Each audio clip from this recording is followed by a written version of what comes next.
జనార్దన్ గారు వారి కుటుంబ సభ్యులు వారి పాప వారందరికీ వచ్చారు.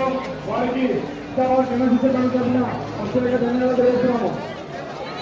ఏంటంటే జనార్దన్ గారు వారి పాప చూపించడానికి వారికి ప్రత్యేక ధన్యవాదాలు తెలుస్తున్నాము.